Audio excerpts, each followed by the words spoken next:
August 31 तारीख स्वायत्त शासन दिवस पर सुकांत चंद्र बेउरा पौरपालिकार समस्त कर्मचारी स्वच्छ साथी समस्त काउंसिलर एवं ढेंकानाल जिलार समस्त बासिंदा को शुभेच्छा जणाइछन्ति।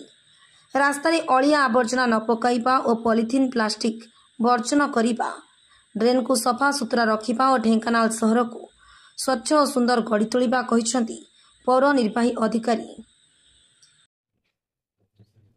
सुकांत चंद्र बेउरा एग्जीक्यूटिव सर ढेंकानाल म्युनिसिपालिटी आसंता 31/8/2024 तारीख में आम स्वायत्त शासन दिवस पालन करुचु। आम समस्त कर्मचारी समस्त ढेंकानालवासी समस्त काउंसिलर भाई भौणी मानक चेयरमैन महोदय को भाइस चेयरमैन महोदय को समस्त आदिवासी संघ शुभेच्छा और अभिनंदन जनाऊँगी।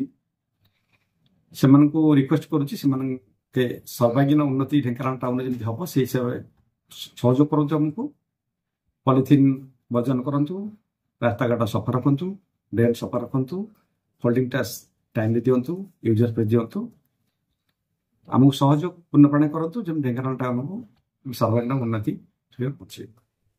ब्यूरो रिपोर्ट धनुष एक्सप्रेस।